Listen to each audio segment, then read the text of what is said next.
Hello fellow collectors, Frank M. TTM here, back with another TTM Success video. TTM standing for Through the Mail. This is Through the Mail Success autographs, so I get autographs through the mail for sports players. Today I have just one to show you. This is a pretty good one here. This was a 3 for 2 in 10 days. I threw in a $5 donation, although this person doesn't actually ask for it, but I thought this is the second time I've sent to this person in 6 months, so I figured I'd throw a $5 fee in there. This was actually out of Springfield, Missouri, and although it doesn't have a postmark there, let's get to it here. We have Mr. Bill Virdon on this 1954 Topps reprint with the St. Louis Cardinals. Bill Virdon, NL Rookie of the Year, 1955. And on this swell baseball greats card, and he did sign the index card as well, which I do appreciate. This is the second time I've got back from Mr. Virdon. I got a return from him about 6 months ago. I figured it was a good time to send this card out here. This is a bit of a set I'm working on, the 54 reprint set, Topps reprint set. So that's looking so good. That's a sweet card right there. And I got a little different. So I'm doing a little something different today. I'm going to give you a little short bio here, and I have an article from his rookie year in the St. Louis Post-Dispatch before the season. I thought it'd be fun to share that article I'm reading from, and a little video footage from back in the day. I'll give you a feel for Mr. Virdon and what type of player he was. This is William Charles Virdon, who was born June 9th, 1931 in Hazel Park, Michigan. He grew up in West Plains, Missouri. He initially signed with the New York Yankees in 1950, and he was traded to the Cardinals in 1954 with M.L. Tillinger, a minor league player, for Enos Lauder. So he was playing with the Yankees minor league system. I think part of the reason why he was traded, there was quite a few people already there in the outfield. You had Hank Bauer and Gene Woodland, and of course you had the young 23-year-old center fielder Mickey Mantle. So this, as the story goes, it's kind of a funny story that Mr. Virdon tells, and when I was reading about, he was in the Yankees spring training in 1954, near the end of the camp, and he was in the outfield with Gene Woodland, Hank Bauer, and Mickey Mantle. They were playing some catch out there, and Virdon fielded a ball and threw it into the infield to the cutoff man with all his might. And happened to be manager Casey Stengel was there, and it hit him in the back and knocked him over.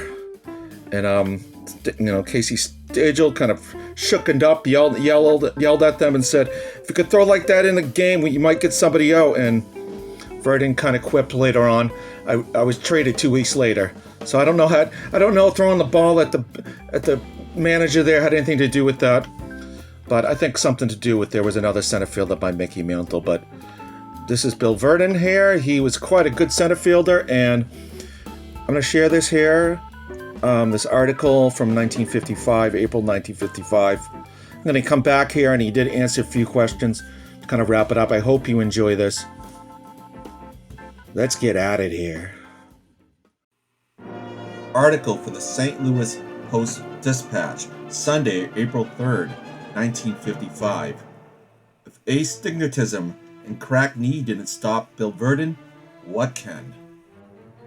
Houston, Texas, April 2nd. William Charles Virdon, who'll be the Cardinals center fielder if his bat can come anywhere close to matching his arms and legs, has overcome astigmatism, a cracked kneecap, and a good field no-hit rap to reach the major league threshold with the Redbirds. Fast-flying, hard-throwing Virdon, recently installed as a middleman to have and to hold the pivotal outfield job as long as he'll hit something, is a prime example of the quixotic nature of baseball fortune. as related by Neil Russo in the Post-Dispatch some time ago. The sturdy, well-knit Virdon became a standout minor league hitter as well as a fielder only because his Kansas City manager Harry Kraft ordered him 2 years ago, next August, to wear on the field the glasses he used part-time off it. "Funny thing," said the Redbird rookie. "I didn't know until I read it that Kraft got the idea while watching me read a paper. The way I wasn't hitting, he knew I had something to lose." Yankees, bad guess. A Kansas City doctor to whom Virdon was sent diagnosed his visual imperfection as astigmatism in the right eye, the eye closest the pitcher for a left-handed hitter. Astigmatism plays tricks on judgment of distance and depth perception, so important to everyone trying to earn a living sighting a small white spheroid thrown at close to 90 miles per hour speed from only 60 feet 6 inches away. "The new glasses helped my fielding at once, my hitting shortly," Vernon explained, smiling, "but the improvement didn't come until I was sent to Birmingham, and some Yankee organization man decided I'd never hit." He did hit at Birmingham, playing a second time for Mayo Smith, new manager of the Philadelphia Phillies, but on the last day of the Southern Association playoff, sliding into a baseman's unyielding shins, he cracked his right kneecap. The knee was in a cast 6 weeks at his West Plains, Missouri home. "The knee bothered me at spring training last year with the Yankees," Virdon quipped, "but so did the pitching. I went 0 for 19 in assorted tries, playing behind a young center fielder as good as Mickey Mantle. I knew in advance I wouldn't make it." Moved in Lauderdale. Then things happened quickly. Requested by the Cardinals from the Yankees in the Enos Lauderdale, Virdon reported to Rochester, shook off a pulled leg muscle, an aftermath of favoring the right knee that had mended, then ripped International League pitching. He led the league with a .333 average, hammered 28 doubles, 11 triples, 22 home runs, drove in 98 runs, and won promotion to the Cardinals. Did he think he wouldn't make it this time too? Virdon shook his head. This, he said, was different. But I knew I had to beat out the first baseman, not an outfielder. And it came to pass. As Bill had hoped, that manager, Eddie Stanky, decided he'd rather have the versatile Virdon in center field than Joe Cunningham or Tom Alston at first base. Stan Musial's return there just before the Cardinals broke camp earlier this week at St. Petersburg, Florida, was the most exciting development of spring training thus far. What of young Virdon, who could become the Cards' best center fielder since Terry Moore?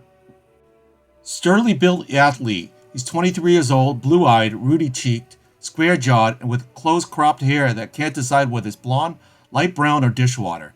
He wears his steel-rimmed specs only on the field while reading or at a movie, and therefore is without them most of the time. The result is startling, and he's facially two different people. "So help me," said trainer Bob Bowman, chuckling. "I saw him in the field with the glasses at St. Pete, then in the clubhouse without him. For 3 weeks, thought the second guy was Ronnie Plaza." And even 6 feet, his weight is up to 180 pounds or so since he quit smoking last season. Virdon has one of the most impressive physiques on a young ball club that has more than its share of well-constructed athletes.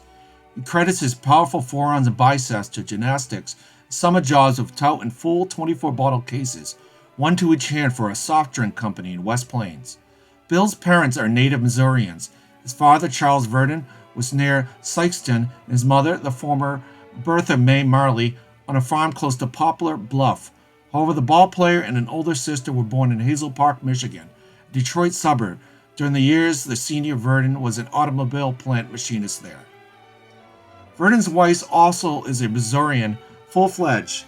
The former Shirley Laverne Shemwell of Neelyville was a school teacher at West Plains when she met Bill. They were married in the fall of 1951. After his second pro season, they had 2 daughters, Deborah Ann, 2.5, and Linda Sue, 9 months.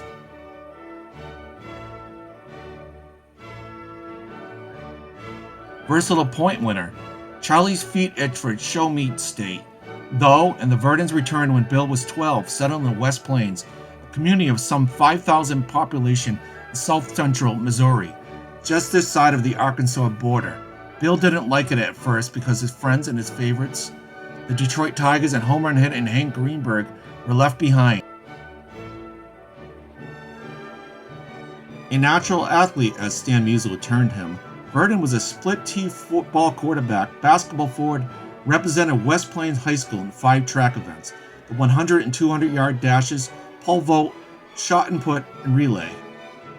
That's all they let me take part in, recalled a bit sadly, just 5 events.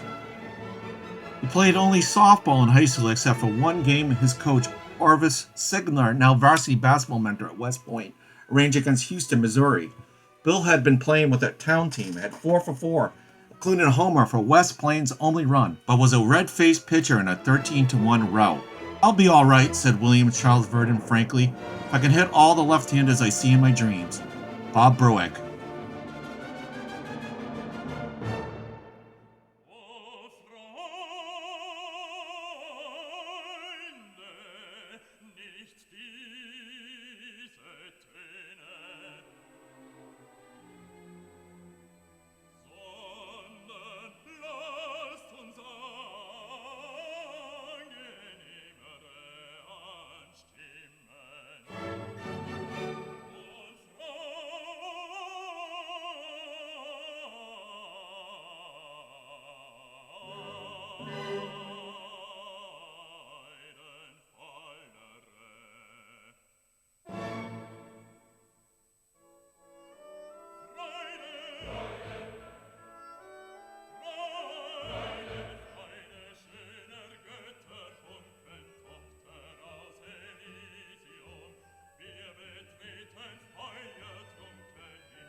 Bill Virdon can't be stopped, as the title of this video goes. As far as I could tell, he can't be stopped, and he answered a few questions for me as well. I do appreciate that. As always, Mr. Virdon, who was your favorite teammate? That would be Dick Grote.